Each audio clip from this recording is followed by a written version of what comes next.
Eu tenho para você agora uma informação que é deste momento, está sendo realizada agora, uma manifestação em frente ao Fórum Enoque Reis. São familiares do MC Thiago, você lembra dele? Cantor que foi assassinado lá em Coari. Por que dessa manifestação? Quem conta pra gente ao vivo é o Lucas Freire, é ele que está lá acompanhando e traz os detalhes. Oi, Lucas.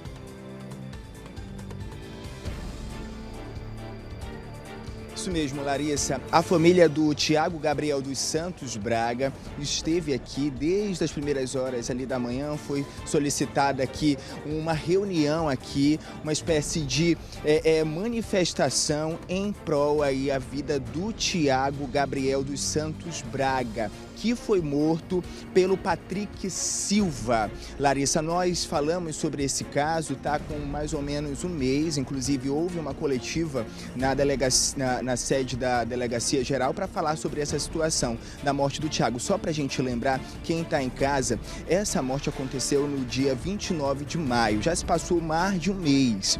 Esse caso, então, envolveu aí o Thiago Gabriel, o Patrick e mais algumas pessoas ali, mais duas pessoas que estavam com ele nesse momento. O Thiago, ele é conhecido como MC.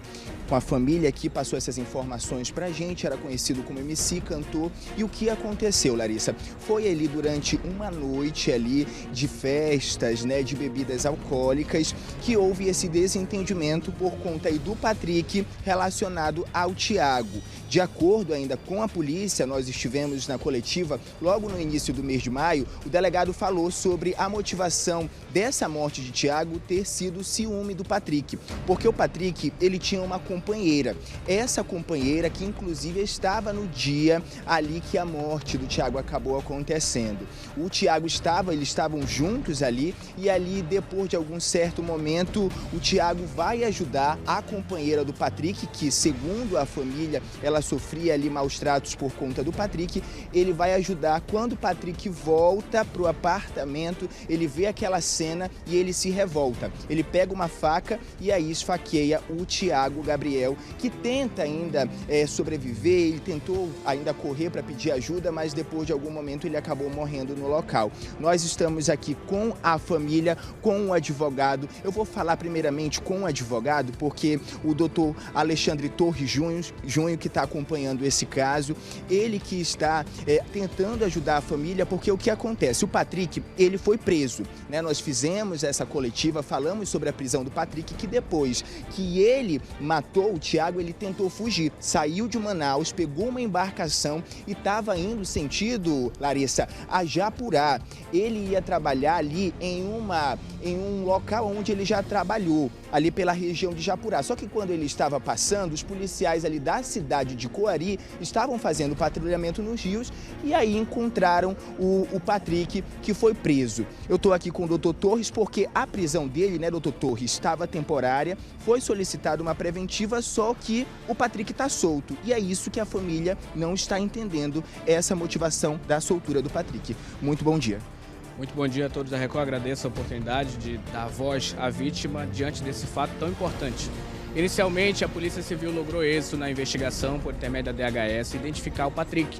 A polícia conta hoje com depoimentos de testemunhas, com imagens de câmera de segurança do Patrick correndo com a faca, do MC Thiago, que é a vítima, correndo depois de ser esfaqueado. Enfim, a conclusão do inquérito policial foi no sentido de que o Patrick, com ciúmes da sua companheira, esfaqueou o MC Thiago, e justamente por isso que a família está aqui.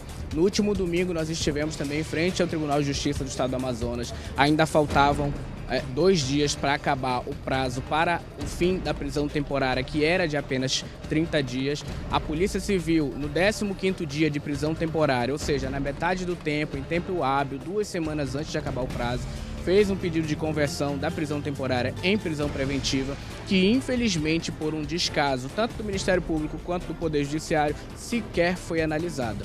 Então nós não estamos falando de uma decisão que determinou a soltura do Patrick, não, nós estamos falando de um caso de omissão.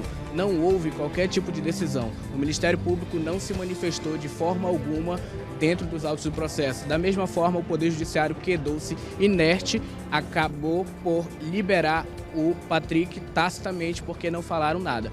Essa liberação, ela se deu porque a lei prevê que quando acaba o período de prisão temporária, Lucas, a prisão temporária se encerra, o presídio é obrigado a automaticamente soltar aquele indivíduo. E como não tinha nenhuma determinação de conversão em preventiva, ele foi solto. E o pior de tudo, ele foi solto e saiu pela porta da frente. Ele saiu sem qualquer tipo de medida cautelar diversa da prisão. Ele não saiu com monitoramento eletrônico, ele não tem obrigação de assinar em juízo, ele não tem obrigação, até então, de justificar onde ele mora, onde ele está, o que ele se encontra fazendo. Ou seja, se ontem mesmo, hoje ou amanhã, ele quiser pegar o passaporte dele e ir embora para outro país legalmente, ele consegue fugir. A Polícia Civil já encontrou ele em Coari, ele mora em Manaus. Ele foi encontrado em Coari porque ele estava ao fundo de uma embarcação fugindo para Japurá, que faz fronteira com a Colômbia. Nossa assessoria jurídica, que nós protagonizamos para os familiares da vítima, fizemos todos os requerimentos possíveis dentro do Poder Judiciário. Nós informamos, inclusive, ao desembargador plantonista que nós estávamos pedindo autorização para que o juiz plantonista, o juiz daquele dia, decidisse naquele dia sobre a conversão da prisão temporária em preventiva, justamente porque a família sempre temeu que, encerrando o prazo da prisão temporária, o Patrick saísse pela porta da frente. Esse pedido, ele foi simplesmente negado pelo Tribunal de Justiça sob o argumento de que ainda faltavam 6 dias. Só que esses 6 dias que faltavam eram feriados, eram épocas festivas e todos estavam aqui em ponto facultativo e não estavam trabalhando. Enfim, encerrou o prazo, o Patrick saiu pela porta da frente e os familiares estão hoje revoltados. Importa ressaltar, por fim, que o Patrick ele já foi condenado por tráfico de drogas. O Patrick ele já respondeu por associação criminosa, já respondeu por latrocínio, por estupro de uma mulher dentro de uma residência que estavam supostamente cometendo um assalto e também já respondeu por homicídio.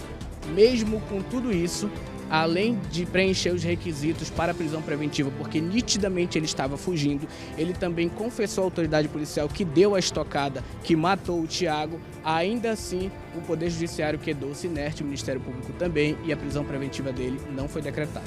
Então a gente pode falar, advogado, aqui só para a gente deixar claro que houve essa solicitação da prisão preventiva, só que a gente pode dizer esse descuido da justiça em relação a manter ele preso. Não teve esse cuidado, então ele está solto. Não houve esse cuidado, infelizmente o tempo passou. E não dá nem para dizer que a delegacia não fez nada. A delegacia fez um ótimo trabalho de investigação e rápido, identificou e representou pela conversão em preventiva. Os familiares da vítima também atravessaram esse pedido de providência no Tribunal de Justiça, que infelizmente foi negado sob essa justificativa. Então, assim, tudo que é possível juridicamente, nós fizemos despacho com o delegado, fizemos despacho no gabinete do juiz, no cartório, com o desembargador, com todo mundo possível envolvido na persecução penal e, infelizmente, ainda assim o Poder Judiciário quedou-se inerte. E os fatos são graves e tudo que nós estamos falando aqui tem lastro, possuímos provas de tudo que nós estamos falando aqui. E infelizmente mesmo, porque a mãe já passou mal na última manifestação e agora nessa também. E cobra hoje algo que não era para ela estar aqui cobrando, era para de ofício o Poder Judiciário, o Ministério Público agirem e decretarem a prisão preventiva do Patrick, que preenche juridicamente todos esses requisitos. Obrigado, advogado. Olha, Larissa, a gente continua aqui porque a gente está aqui com a Maria Iris, que é a mãe. Eu vou pedir para a senhora vir aqui. Eu sei que é difícil, não é um momento fácil. A senhora está aqui na frente do fórum cobrando isso. A gente está falando do seu filho que perdeu a vida e a gente está falando ali do suspeito que está solto. Como é para a senhora, né, vir aqui cobrar algo da justiça que, de certa forma, seria básico? Para mim está sendo muito difícil pedir hoje uma liberação do meu trabalho, que eu trabalho, dependo disso. Eu sou serviços gerais, eu peço à autoridade de Manaus, à autoridade do Amazonas. Eu só quero justiça para o meu filho. Eu sei que ele não volta mais, ele já se foi, mas a mãe dele está viva. Quer ver esse preso na penitenciária? Só isso que eu peço da autoridade, eu não peço mais nada. Em primeiro lugar também eu boto na mão de Deus, em segundo do meu advogado. Só isso e mais nada. Tá vendo, Larissa? É isso. Eu vou falar aqui com a tia também, a mãe que tá... É um sentimento, Larissa, que a gente não pode, né, mensurar só uma mãe para sentir. Né? Ela já esteve aqui, já falou com vários da imprensa aqui. Eu tô com a tia aqui, a dona Nilda, né? Dona Nilda, uma situação assim triste para a família, principalmente para a mãe, você que acompanha, sua irmã, né? Acompanha ela. Como que fica a família nessa situação toda? Boa tarde. É um sentimento muito revoltante, porque nós, como família, Já perdemos o nosso sobrinho, né? O nosso querido Tiago. Então já é uma dor, já é uma dor. É uma dor que eu não desejo para ninguém. Graças a Deus que eu não tenho inimigo, mas se eu tivesse eu não desejaria nem para o meu pior inimigo. É uma dor horrível. A gente tem que parar nossa vida, parar tudo, para vir aqui, para clamar justiça. Então o que a família pede só é justiça, porque foi tirada a vida de um ser humano. Hoje nós entendemos que até tirar a vida de um animal tem justiça. E por que a do ser humano não? Quer dizer, até onde nós vamos chegar? Até onde? Então, em nome de toda a família, em nome da sociedade, eu peço justiça. Justiça, que encontre esse rapaz, que ele seja preso, né? Agora, dona Nilda, a gente tem uma história, Larissa, porque na coletiva de imprensa foi falado sobre a situação toda, a questão do ciúme do Patrick. Tem uma informação de que o Patrick, ele teria agredido a companheira dele. Então, por conta disso, o Tiago, que é o filho da dona Maria, esse que foi morto, de certa forma tentou ajudar ali e acabou que ele estava no momento errado, na hora errada, não é isso? Exatamente. E assim, eu como tia, como ser humano, como cristã, o que me revolta é assim, porque é meu sobrinho. Eu conheço meu sobrinho, eu ajudei a mãe dele a criar. Ela ia trabalhar, eu ficava com ele. E ele não era um menino violento. Não tem histórico de violência dele, nem dentro da família. Ele não respondia pra gente. O que me revolta é assim, por que uma pessoa que não é violenta morreu na mão de uma pessoa violenta? Eu queria entender isso. Por quê? Então eu peço para as autoridades, né? Os poderes executivo, judiciário, legislativo, que eles me dêem uma resposta, não só para mim, mas para toda a sociedade. Por quê? Por que esse rapaz está solto? Por quê? Então vai ficar na nossa cabeça esse porquê. E esse porquê aumenta a nossa dor. Aumenta a nossa dor. Por quê? E aumenta a dor de toda a sociedade. Porque quantas mães já perderam seus filhos e a justiça não dá resposta? Né? Então é isso que eu peço. Eu peço justiça, só justiça. Porque ele não volta mais para nós. Ele não vai mais voltar para nós. Mas se a justiça for feita, pelo menos o nosso coração vai ficar um pouco em paz. Não totalmente, mas vai estar em paz. Agora imagina, ele matou e está solto e nós estamos sofrendo a dor da perca. É uma dor muito grande, entendeu? Eu estou falando aqui, mas só Deus sabe como é que eu estou. Eu estou em pé porque Deus é bom. É muita dor. Você não conseguir dormir de noite pensando por que fizeram isso com meu sobrinho, entendeu? Por que esse rapaz aí, esse Patrick, ele não ouviu ele não deu nem motivo para ele, não fez nem com que ele se defendesse. Ele foi logo fazendo por maldade mesmo. Ele não deu direito de defesa para ele se explicar para ele que ele não tinha nada a ver com a mulher dele, entendeu? Que ele tinha conhecido ela naquela noite, que ele só estava querendo evitar, ajudar. Ele não deu, ele foi logo fazendo. Quer dizer, é muito triste, você cria um filho com todo o amor, coloca no colégio, leva para a igreja, entendeu? Faz que ele seja um cidadão. Aí vem um outro que teve uma criação totalmente diferente, porque pelo que eu ouço, parece que não é a primeira vez que ele pratica esse tipo de crime, e a família sempre vende tudo para tirar ele. Entendeu? Então, por aí, eu retiro que a família não é uma família de bem. Nós somos família de bem. Deixa eu falar com a dona Maria aqui. Muito obrigado, dona Nilda. Dona Maria, eu queria agora pra gente falar como que era o Tiago, a senhora que conviveu com ele, a dona Nilda falando sobre levar à escola, cuidar. A senhora foi quem cuidou do Tiago. Como que era o Tiago, dona Nilda? O meu filho, ele era muito bom de coração. Se ele tivesse 2 sandálias, os amigos dele chegassem lá, ele dava. Se ele tivesse uma peça de roupa, ele dava. Se alguém fosse pedir comida, eu chegava do trabalho. Gabriel, tu já deu as coisas. Mãe, a gente tem de dar. Porque a gente tem de ser humano, ajudar um ao outro. E eu me esforçava, trabalhava, tudo para dar do bom e do melhor desse menino. Botei ele em curso. Ele era o melhor lutador de Manaus quando ele era criança. Botei ele na bola, lá no São Raimundo. Botava tudo pro meu filho não ir pro lado mal. E nunca foi. Sempre criei ele. Quando ele tivesse numa bebedeira, eu ia lá. Gabriel, bora! O meu filho vinha, não respondia para mim. Ele vinha, porque eu criei ele assim. Eu criei ele, um bom filho para mim. Aí ele disse, mãe, um dia eu vou ser MC, pode botar a música dele aí, ele cantando para mim, bota aí a música. Mãe, eu vou ser MC, eu vou te tirar da onde a senhora mora, que eu moro assim, numa favela, assim, umas coisas, não é muito. Aí ele disse, um dia o meu sonho eu vou te tirar. Eu disse, tá bom, mãe, tá bom, meu filho. Mas só que ele não tinha condições, e eu não tinha, que eu era serviço gerais. Como eu ia dar o meu filho? Aí eu disse, meu filho, eu vou ajudar dinheiro. Larissa, essa é a música do Tiago. Não vou me abalar, porque os outros vão falar. Hoje que a humildade sempre chego lá, mas me batalhando com vontade de vitória.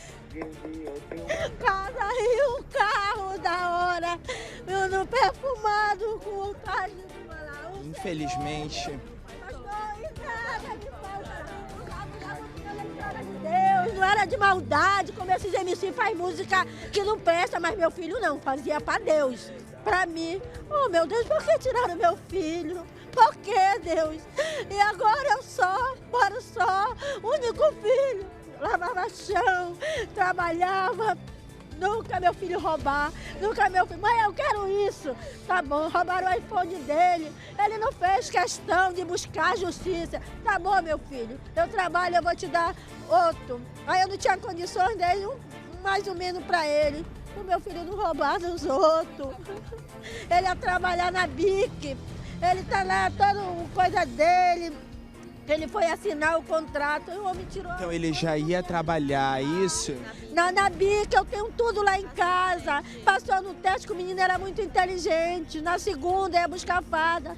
Aí tiraram a vida do meu filho. Ele já tinha conversado com a senhora em relação dessas amizades do Patrick? Ele chegou a algum momento... Não, ele não conhecia. Como é que ele ia falar pra mim? Ele não conhecia. Ele saiu, ele jantou tudinho. Aí ele disse, jantou e ficou lá na frente com um rapazinho. Aí eu me acordei 4 horas. Eu disse pro rapazinho, cadê o Gabriel? Ele disse, tiazinha, o Gabriel, um rapaz da moto, levou ele. Aí eu só soube a notícia quando ligaram pro meu trabalho, o teu filho morreu, eu desmaiei. Foi um baque na hora. Foi um baque que eu não quis acreditar. E meu chefe veio me deixar, disse, ela não tem condições de ir de Uber. Aí meu chefe, todo mundo no meu trabalho gosta de mim. Eu trabalho no CETAM como serviços gerais de terceirizado. Eles muito gostam de mim, porque eles sabem que eu sou uma mãe solo. Criei meu filho só, mas nunca deixei meu filho pro lado mal. Era o seu o filho único? Eu só tenho ele, era o único filho, e ele veio e tirou a vida do meu filho. Eu só peço da autoridade de Manaus, do Amazonas, só justiça por esse caso, que seja feito, para não acontecer outro caso, ele pode fazer outras vítimas por aí e não ter justiça, só isso que eu peço. É isso, Larissa. É o clamor de uma mãe, é o pedido de uma mãe, é o questionamento de uma família, né? O porquê dessa situação. A gente recebeu a informação aqui da família também que ainda há pouco uma pessoa do Tribunal de Justiça veio solicitar os nomes para ver como está o andamento desse caso, para ver o que se pode fazer a partir de agora. A família segue pedindo justiça e o advogado Alexandre Torres Júnior acompanha esse caso. Larissa, eu volto com você no estúdio.